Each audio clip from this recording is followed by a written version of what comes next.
We are now just 17 days away from the deadline to sign the lease. And on yesterday's episode, we talked about what comes next for the Orioles. Like, what happens if they don't sign it by that point? But today, I wanted to back up a little bit. Like, how did we even get here to the point where there is still not a new lease at Camden Yards? We'll talk about that coming up on this episode of the Locked On Orioles podcast. You are Locked On Orioles, your daily Baltimore Orioles podcast. Part of the Locked On Podcast Network, your team every day. Hey there, Orioles fans. Today is Thursday, December 14th, 2023, and welcome back into the Locked On Orioles podcast, part of the Locked On Podcast Network, your team every day. As always, I'm your host, Connor Newcomb. And coming up on today's episode, we're going to continue our look. This is part two, a little two-part series this week, looking at the Orioles lease situation. It runs out on December 31st. There's been a lot of news about this lease coming out over the past 2 weeks, but nothing has been signed yet. And despite the Orioles' celebration on Clinchmas in September, despite the report of a tentative agreement last week, there is still nothing set in stone as we get closer and closer to the deadline. Now, make sure you go back and check out Wednesday's episode. We had Hayes Gardner, reporter from the Baltimore Sun, on the show who has covered this story in great detail to talk about what would happen next. We really discussed, okay, they don't get a long-term lease done by that December 31st deadline. What would happen? We discussed those possibilities yesterday. Today, I wanted to talk about that a little bit too, but also talk about how did we even get here? Because the Orioles signed a 30-year lease when they opened Camden Yards in 92. It was set to expire in 2021, but they gave themselves a little 2-year extension to give themselves plenty of time to sign a new lease. Well, those 2 years are almost up, and we still don't have a new lease. How the Orioles factor in, John Angelos factors in, how Governor Wes Moore factors in, and many Maryland politicians as well. And we're going to be joined by Pamela Wood, who is a reporter for the Baltimore Banner, who has also been covering this story, and she's going to chat with us about all of that coming up a little bit later on the show. But first, a little bit of Orioles news and notes before we get to the lease negotiations. And again, no signings coming out by the Orioles, but there was one story, Alex Spire of the Boston Globe writing this on Thursday, and he was talking about the Red Sox pursuit of starting pitching this offseason. And there were some nuggets in his story about how the Red Sox have approached the Seattle Mariners looking to acquire one of their young starters. And the Mariners have a lot of guys over there, Logan Gilbert and Brian Wu and Bryce Miller and George Kirby are really those 4 young starters that they have who have been in the big leagues and were a big part of their rotation. And the Mariners have a great young rotation. Their lineup leaves something to be desired. And there have been reports, Ken Rosenthal even talked about it at this year's deadline and during the season, the Mariners could be willing to move one of those top young starting pitchers if they could get some young star and controllable position players to kind of balance out their team a little bit more. And the Orioles, obviously, were somewhat of a match there. They don't have a lot of young pitching, but they have a plethora of young hitting talent. The Mariners have a plethora of young pitching talent. In the same way that it always feels like the Orioles and the Marlins could be trade partners in that sense, seems like the Orioles, and the Mariners are in that same sense as well. Let me take a little aside here. I got a root canal earlier today, so if I'm stumbling over a couple of words, still a little numb in the cheek there, but we're powering through here on the podcast today. But apparently, according to Alex Spire's reporting, the Red Sox have basically been stonewalled. Like, it's almost been, at least it seemed like from the article, almost a non-starter for the Red Sox approaching the Mariners to even try and begin those trade talks. The Mariners just weren't really interested in listening. And so that doesn't mean they're not going to trade any of those guys, like, no doubt about it. But what it does tell me is, yeah, the Orioles probably have better young hitters to offer than the Red Sox do. So maybe the Mariners would be a little more willing to talk to the Orioles. But the O's have at least checked in with Seattle for some of those trades. But what it tells me is maybe they're less likely. And maybe all 4 of those starters that I mentioned, Gilbert and Wu and Miller and Kirby, maybe they all could be potentially off the trade board as well. And I talked about it on yesterday's episode, how the Dodgers seem to be very close to acquiring Tyler Glasnow in a trade with the Rays. They're also really pushing for Yamamoto in free agency. Maybe that takes the Dodgers off the board for some of these other deals. But then you have also, the high asking price currently from the White Sox for Dylan Cease.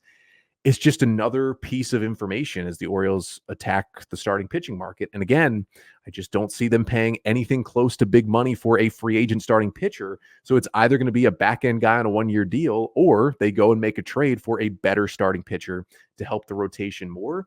But maybe it won't be one of those Seattle guys who probably would have been some of the best gets just because of the talent they have and the team control that they have. Maybe a trade like that just is not in the cards. And it seems like it might be because Seattle just isn't willing to make a move like that.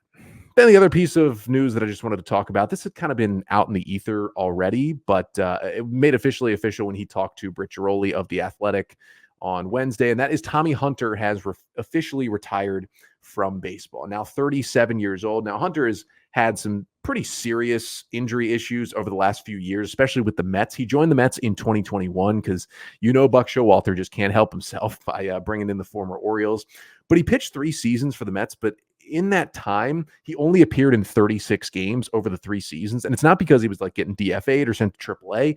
He was just on the injured list for so much time that when you combine it together, 3 seasons with a team, and he gave them just about 50 innings total. Like he didn't expect to pitch that little, but it was back injuries. It was some serious stuff that was going on with Tommy Hunter. So everybody kind of felt like the retirement's coming. It was somewhat surprising he even came back for 2023, but had a 6.85 ERA in 23 2/3 innings for the Mets this season, had another injury, and basically has decided to call it quits. And I just wanted to shout out Tommy Hunter for his career because he's a large piece of Orioles lore. He came over along with Chris Davis in the trade with the Rangers in 2011 that sent Koji Uehara over to Texas. And when Hunter came in, he was a starter, right? He had a 5 ERA in 11 starts down the stretch for a bad 2011 Orioles team, but was on that team in September of 2011 when they started to pull things together, right? And had the curse of the Andino and kickstarted into 2012.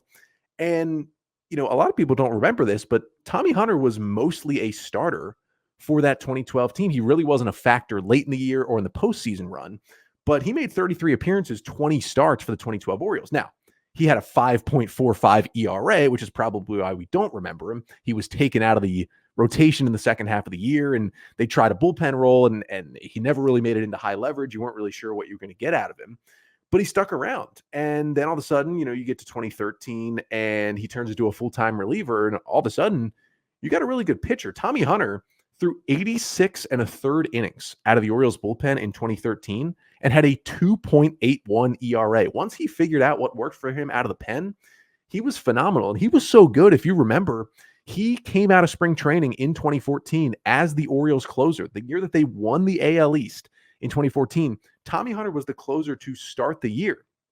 And while he wasn't bad by any stretch of the imagination, he was a little shaky early, and there was another converted starter named Zach Britton who was dominating. And about a month into the season, the Orioles inserted Britton as the closer, moved Hunter back to a setup role, and it was kind of all she wrote from there. But Hunter still had a 2.97 ERA in 61 innings in 2014 and pitched a couple of times in the postseason run that year as well. It was a really good stretch for Hunter with the Orioles. And then the O's did trade him at the 2015 deadline to the Cubs for Junior Lake after he had a pretty solid first half. And then Tommy Hunter, of course, found his way back to Baltimore down the stretch in 2016, joined the team late, pitched in 12 games, had a 2.19 ERA that season. And then that was kind of it for him. He bounced around a year with the Rays, then 3 with the Phillies, and 3 with the Mets before at this point retiring this offseason. But he gave the Orioles some really good innings. He pitched some really important innings. 6 years with the Orioles, had a 4.16 ERA and 407 innings. That was the most time he spent with any of the teams in his big league career. So just wanted to shout out to Tommy Hunter. Really, an underrated career, mostly a middle relief guy. It's not someone who's going to be remembered, down the road. He never had those like huge moments for the O's, but hey, it was a good reliever, and he was on the mound when the Orioles clinched the AL East in mid-September of 2014. We'll remember that. He also closed out Game 1 of the 2014 ALDS as well. So he's got some moments where he's in Orioles lore.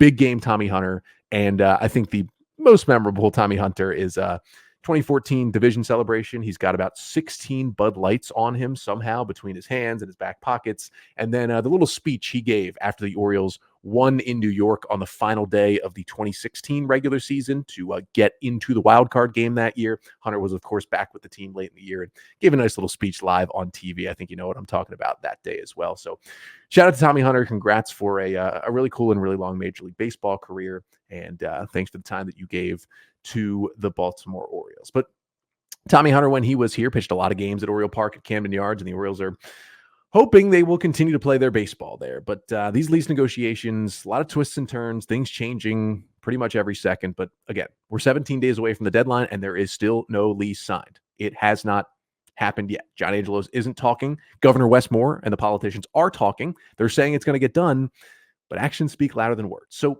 how did we get to this point? Well, we're going to be joined coming up next by Pamela Wood. She is a reporter for the Baltimore Banner covering this entire lease negotiation saga.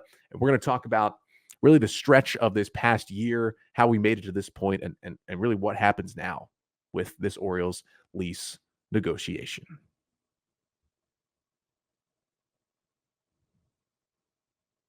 We get to that next, but first, this episode of the Locked On Orioles podcast is brought to you by FanDuel. You can score early this NFL season with FanDuel, America's #1 sportsbook. Right now, new customers get $150 in bonus bets with any winning $5 moneyline bet. That's $150 just if your team wins. So if you've been thinking about joining FanDuel, there is no better time to get in on the action. The app is so easy to use. There's a wide range of betting options, including spreads, player props, over-unders, and more. So visit FanDuel.com/lockedon to kick off the NFL season with FanDuel, official partner of the NFL. All right, so we welcome in Pamela Wood to the podcast. She is a reporter over at the Baltimore Banner, and it does a great job covering really this entire Orioles lease situation as it unfolds and we get closer and closer to this December 31st deadline. But first of all, Pamela, thank you so much for coming on the podcast. Yeah, thanks for having me, Connor. I appreciate it. So, we've continued to have conversations here on this show about what is going on. We are about 2 weeks away and change from the December 31st deadline for the Orioles lease at Oriole Park at Camden Yards. And there's been a couple of holdups so far. And I wanted to focus on more how we've gotten here and what this whole situation now looks like on the morning of December 14th as we talk. So I guess we'll go to most recently. You had a story out on the Banner on Wednesday after Governor Moore had spoken to reporters after that final Board of Public Works meeting on Wednesday. And he seemed like, hey, we're going to get this done. He seemed pretty confident, but his words only mean so much and the actions are others. Like, what did you feel was the vibe, the talk, not just from Governor Moore, but the other people that attended that meeting yesterday? Yeah, so we'd heard this before, right? How many times have we heard the governor say, we're going to get it done this year. I'm very confident this is going to be a great deal. People on Twitter were great about pulling up all the screenshots from how many times we've heard this over the course of the year. So yeah, we're just a couple weeks away from the end of the year. And in addition to the public statements, we've been hearing, sort of privately in the background, it's close, it's close. Last week, it was actually very, very close. But we understand from last Friday when they had a deal between the Orioles and the state, it was about to go forward and then it, hit that roadblock. They just continued talking. They talked through the weekend, through the week. They're trying to address the concerns. They really do think they can get it done, at least hearing from the state side. Again, we did not hear from the Orioles yesterday about where they think things are headed. So, we've only got one side of the equation. How does that kind of play into a little bit of the reporting, but also like some of the worry from readers, from people who are following along this story? Like, you're only getting, and yes, we're hearing also from Bill Ferguson, and we're hearing from other people who are voicing their concerns, but we're not hearing from, some would argue, maybe the most important side of this, because it's like, once you get that deal done, this is yours, Orioles, and what you do with the $600 million and what you do with the stadium is kind of on them. So how does that make it difficult to kind of pan out what exactly is happening here? Because it's been, every story, whether it's written by you all, written by others, there's always a line in there. We reached out to the Orioles, we reached out to John Angelos, and there was no comment. So how does that kind of factor into all of this as the waiting game continues? Yeah, we've got these negotiations going on, hundreds of millions of dollars, this valuable property, the future of it's such a big deal. And we are hearing from one side, uh, when something is in flux, if you're hearing sort of the same thing, the same vibe from different sources, then you're like, okay, I've got a pretty good picture here. But at this moment, and it could change today, this thing changes like by the hour sometimes.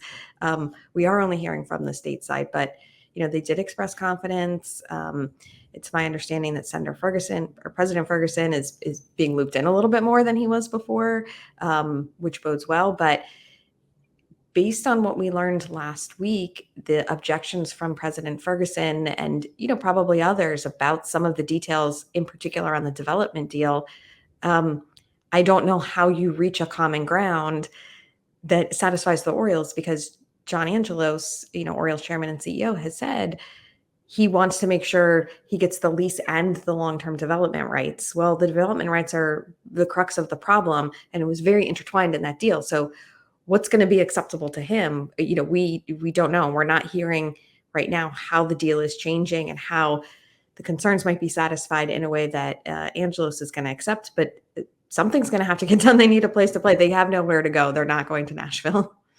Yeah, that was what I was going to get to next, was about the ground development and the ground lease, the 99 years on the area, around the stadium, and we heard that reporting come out a couple of months ago. But that was, I would say, it seemed like the main holdup last week when there was the report of the tentative agreement that you talked about, and then immediately that was shot down by President Ferguson. And it's not like they had to start from square one after that. They continued to negotiate to how to make this work. But as we've gone through this entire process, I mean, this lease was originally up at the end of 2021, and they put a 2-year extension on it to continue to negotiate, and that 2-year extension is about to be up. And we know there was reporting around John Angelos had paused negotiations until Governor Wes Moore got into office because of his previous relationship with him. And that, I think, made some people feel better, because they were like, okay, he maybe feels like he can easily negotiate with Governor Moore, and this is going to be done easily. That was back in January. We are now in December. So is that addition, the development rights around it, does that seem to be kind of the main holdup from your reporting and what you've learned as we go through this? And we're now almost a year since Governor Moore has taken office, and despite their relationship, we still don't have an agreement. Yeah, it is the development rights, and I don't think that the idea of development rights is a total non-starter. It's about how it's done. And one of the things in the agreement that almost went forward last week, it was pretty complicated. There were multiple different paths for the Orioles, and most of those paths took them to 30 years and potentially more. But there was one path that said, like, you have a lease, you have 4 years to work out getting all the approvals for whatever it is. We don't even know, other than live, work, play. You have 4 years to get all the needed approvals for that. At the end of that 4-year period, if they don't have approvals, they could have picked continuing on a 30-year path, or they could have picked a 10-year path, and they'd already be 4 years into that. So the fact that they had a back out clause, kind of a way to exit after only a total of 10 years, I think that's like an issue. President Ferguson has said he wants the team here long term, guaranteed. And 10 years is maybe a long time for a baseball career, but when you're talking about state money and an economic investment and all that, 10 years not very long for a stadium lease. So that's part of it. The other part is that the Orioles would be given 99 years for a total over 99 years of like $94 million, which, look, that's a lot of money to me. That's a lot of money to you. In terms of development and state government, that is like almost nothing. It might as well be $1 a year, but it's roughly around $1 million a year. Some people see that as kind of giving away the farm. You're giving away a very valuable property for very little back to the taxpayers. And you have noticed one of the things that Governor Moore has said, he repeats he has 3 priorities: Orioles long-term, winners off the field, and good steward of taxpayer dollars, a deal that makes economic sense. And he stressed that third one a little bit more yesterday. So maybe that gives us a little insight into where they're changing negotiations. Yeah, and you never know, because a lot of economists talk about how these stadiums maybe aren't as prosperous economically for the city, these big public money stadium deals that then people think they are, because the old talking point is, well, you build a stadium and you bring a bunch of people downtown and they go to the games, and that is how the economy grows. But, a lot of reporting has shown otherwise, and it feels like we're somewhat at least past that step. It's more about, there's been $600 million earmarked for the Orioles to just, they sign this lease, they get 30 years here, they can start to use that money. We've seen right across the street, the Ravens, not only did they sign their lease earlier this year, they just unveiled this week all of their plans to make all of these adjustments and new things in the stadium. And literally a team that shares a parking lot is still sitting and waiting to just make that first commitment. And so, we're talking I know, about what a contrast.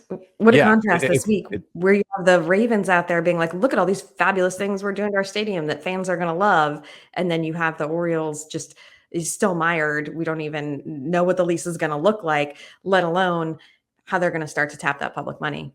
Yeah. And we can talk, it's hard to get into what exactly will happen next. It could be a month to month. They could do another year-long extension. I know Governor Moore had talked about he doesn't want to do those short-term extensions. He wants to get something done, but we're now past the final Board of Public Works meeting. I mean, I know they have to get a lot more okays, a lot more yeses to make the long-term deal happen before December 31st. And now we're looking at the ground lease maybe being, the development rights being the biggest hurdle right here. Like what has to cave? Like who has to cave? This might be a tough question to answer, but who has to give a little bit, it seems, for this to happen in the next 17 days. I mean, they could extend the current lease for another year and hopefully get it done. But if they really do, like Governor Moore says, want to get it done by December 31st, who has to cave? It's probably tough to answer, but like what has to give here?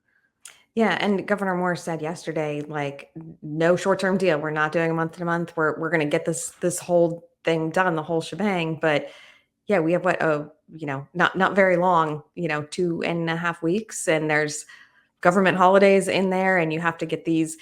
Stadium Authority Board has to meet, the Board of Public Works has to meet again in emergency meetings. So yeah, do they get the whole thing done? That's what the state is saying.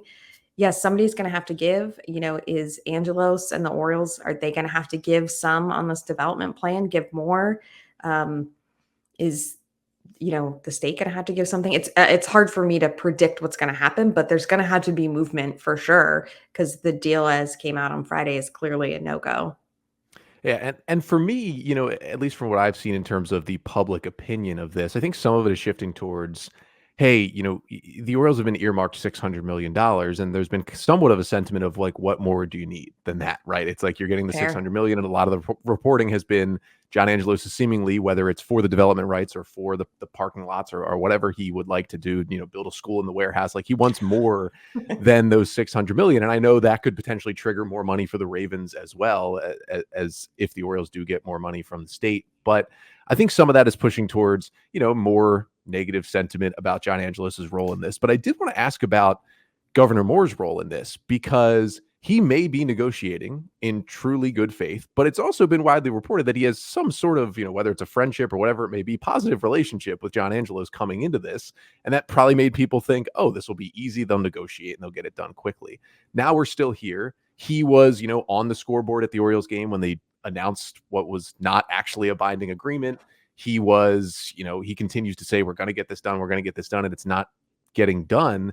We're about to wrap up his first year in office. Like, how do you think this is impacting him? Because certainly if things happen to local sports teams, they do not bode well generally for local politicians. Yeah. So as you mentioned, Angelos and Moore had some relationship prior to this. Governor Moore wrote a book called 5 Days, and it was about the death of Freddie Gray and the aftermath of that. And he profiled different Baltimoreans or different people, in Baltimore, and how the events unfolded and affected different segments of the city. One of them was John Angelos, because folks may recall that he suddenly got a Twitter and started talking about, structural racism and these kinds of problems. And it was very rare and very interesting. And he also had to make these calls about, postponing games, playing the game with no fans, all that. So they at least had worked together on that before. If there was more of a relationship than that, kind of professional, I don't really know. But Governor Moore has chosen to own this and to be directly involved in this. He has the stadium authority chair, Craig Thompson, is a longtime, friend and advisor. And I'm not clear how much Craig Thompson is negotiating, how much Governor Moore and his team are negotiating. But he is certainly, the public face of this, and he is owning this. Yet if it doesn't go well, for him, if, the lease doesn't go well, that's a, black mark for him. That's challenging, and he's directly involved. You can look at something like whoever the mayor of Baltimore is, when crime is bad, or when people feel that crime is bad, they take it out on the mayor, and you can lose elections on that. Is the Oriole Stadium deal to that level for Governor Moore? I mean, maybe not, but certainly not great for him to have this issue that shouldn't really be so much of an issue. We really shouldn't be down to the wire here. They've had an entire year to work on this. And now suddenly we have an emergency on what's essentially a business deal. Yeah. And we're still waiting here. And I guess that's kind of my last question here is, we've somehow gotten to this point. It's been a waiting game. We've gotten promises from Angelos when he was talking about it early in the season. We've gotten promises now from Governor Moore. Now later when Angelos and the Orioles have not been talking about it at all. We thought we had an agreement last week. Didn't turn out to be that way. For Orioles fans watching and listening, like, is the only thing to do here just kind of wait and hope that at some point something gives and something happens here? Because I think a lot of people have gotten their hopes up multiple times and they've kind of been dashed pretty quickly. Yeah. I mean, remember when John Angelos said, oh, maybe we'll get this done as an all-star break gift. And then that didn't happen. Then there was the fake out, scoreboard that was only a non-binding MOU. And then they actually were really close on Friday. They actually had a deal, but, they miscalculated getting all the support for everybody. So I guess we do just have to sit and wait and find out. I mean, I don't know. You could try and email Governor Moore, email John Angelos, like, hey, get it done. But, this is a time of year when Orioles fans should be talking about, like, was Craig Kimbrell, like, is that a good pickup? Like, how's he going to do for us? Instead, everybody's learning, like, what's the Board of Public Works and how does this work? And ground leases, like, that's, I'm sure, not necessarily what Orioles fans want to be talking about this year at this time of year, but like, here we are.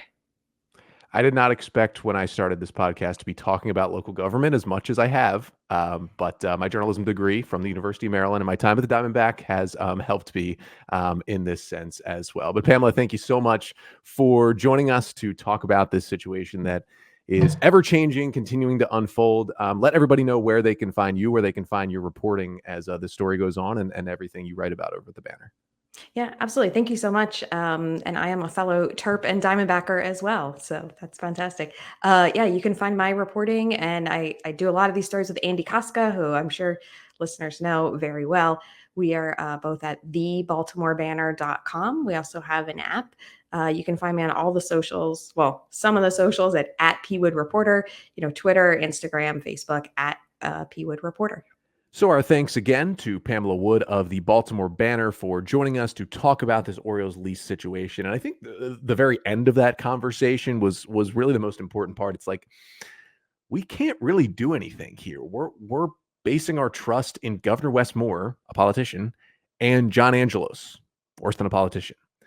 So we kind of just sit back and hope. And again, Governor Moore continues to say it's going to get done. It's going to get done. We don't want to do anything short term. We're going to get that long-term lease done before the December 31st deadline.